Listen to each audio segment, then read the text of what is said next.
Alors on dit la crise, mais en fait on devrait dire les crises. Parce que c'est vrai que la crise économique, elle est là de manière durable. Alors, vous avez vu qu'ils viennent de s'apercevoir qu'il y avait une récession. Tout d'un coup, ils se sont dit, oh là, bien obligé de le dire. Bon, nous, ça fait un petit bout de temps qu'on s'en était aperçus.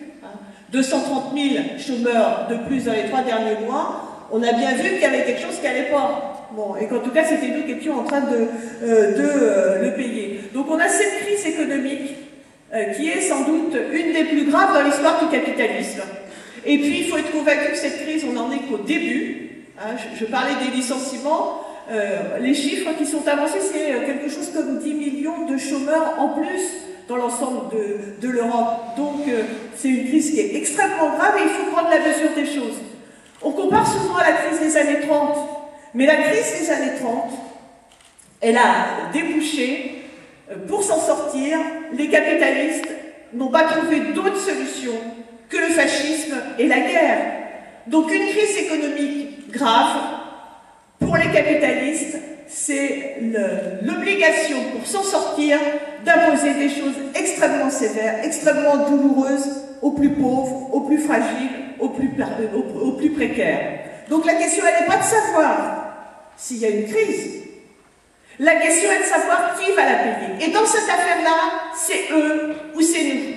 C'est-à-dire, soit on est assez fort pour imposer nos solutions et faire en sorte que ceux qui sont responsables de la crise non seulement la paient, mais n'aient pas les moyens de continuer à nous nuire, soit c'est nous, c'est-à-dire, quand je dis nous, c'est les salariés, tous ceux qui ont en gros que leur travail pour vivre, soit c'est nous qui en ferons les frais et l'addition sera extrêmement lourde. Donc ça, c'est vrai pour la crise économique. Mais en même temps qu'il y a la crise économique, il y a un état d'urgence écologique qui est aussi extrêmement grave, et là encore, sans doute, sans précédent dans l'histoire de l'humanité. Et donc je voudrais vraiment qu'on soit toutes et tous convaincus que cette question-là est sérieuse, et que c'est à nous de la prendre en charge. Et c'est pas parce que tout le monde se peint en vert, que l'écologie, ça fait un petit peu mode, que cette question-là n'est pas extrêmement sérieuse et extrêmement grave. Je voudrais en particulier insister sur une dimension qui n'est peut-être pas immédiatement visible, mais qui est une menace tout à fait importante, qui est la question du réchauffement climatique. Bon. Ce qu'il faudrait arriver à faire pour éviter la catastrophe, c'est limiter l'émission des gaz à effet de serre. Vous savez que ce sont les gaz à effet de serre qui sont responsables du réchauffement climatique. Il faudrait faire une réduction de ces émissions de l'ordre de 40% en 2020, pour arriver à 90-95% de réduction, c'est-à-dire une quasi-suppression en 2050. Bon. Qu'est-ce qui a été fait par l'Europe? L'Europe a décidé fin décembre 2008, donc il y a quelques mois, de ce qu'on a appelé un paquet climat-énergie. Et qu'est-ce qu'ils ont prévu? Alors vous allez voir, c'est des gens qui sont très forts pour la com. Bon, puis après, quand il s'agit d'être efficace, c'est un peu plus délicat. Donc comme ils sont forts pour la com, ils ont fait un machin, leur plan, ça s'appelle 20-20-20 pour 2020. Alors qu'est-ce qu'il y a derrière? Il y a 20% de réduction des émissions de gaz à effet de serre, 20% d'énergie renouvelable et 20% d'économie d'énergie. Et puis voilà. Alors, je dis tout de suite, et ça renvoie à ce qui était dit tout à l'heure par Philippe, il y a aussi 10% qui traînent dans un coin. Et les 10%, c'est 10% d'agrocarburants.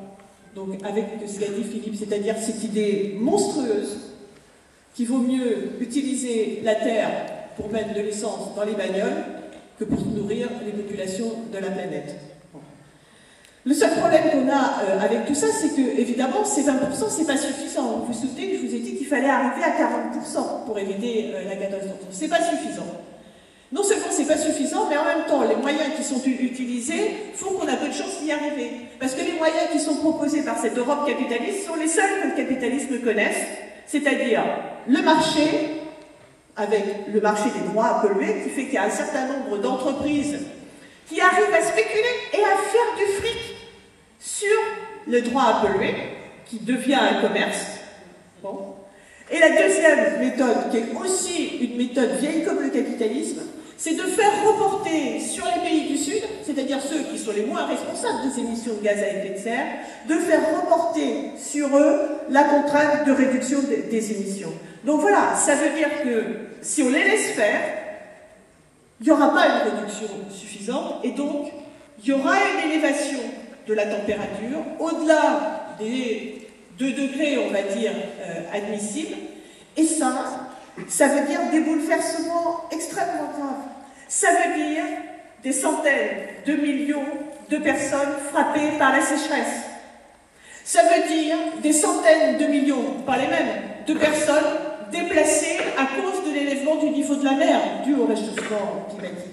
Donc au total, ça veut dire des centaines de millions de réfugiés, qu'on pourrait appeler des réfugiés climatiques, qui vont se rajouter aux réfugiés de la misère, aux réfugiés de la faim, aux réfugiés de la guerre, aux réfugiés des dictatures. Et quand on voit dans quelles conditions ils sont maltraités quand ils arrivent aux frontières de l'Europe, il y a du souci à se faire. Mais là, on voit bien que cette crise climatique, c'est les plus pauvres qui vont la payer. De la même façon que ce sont les salariés, que ce sont celles et ceux qui habitent autour des usines, qui sont victimes des pollutions chimiques. Et celles et ceux qui habitent autour des usines, c'est celles et ceux qui n'ont pas les moyens d'aller habiter plus loin. C'est pas les bourgeois, eux, ils se trouvent des quartiers bien peinards et bien protégés. Donc, la pollution, c'est sur les plus pauvres que ça retombe.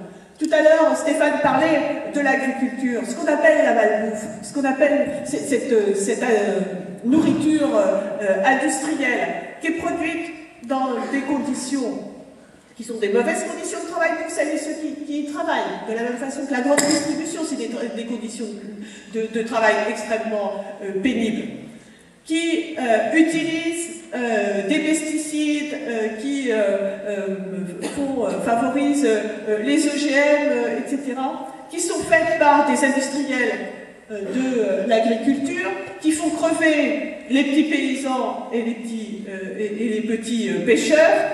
Bon, et bien tout ça, qui est-ce qui la mange, cette nourriture-là?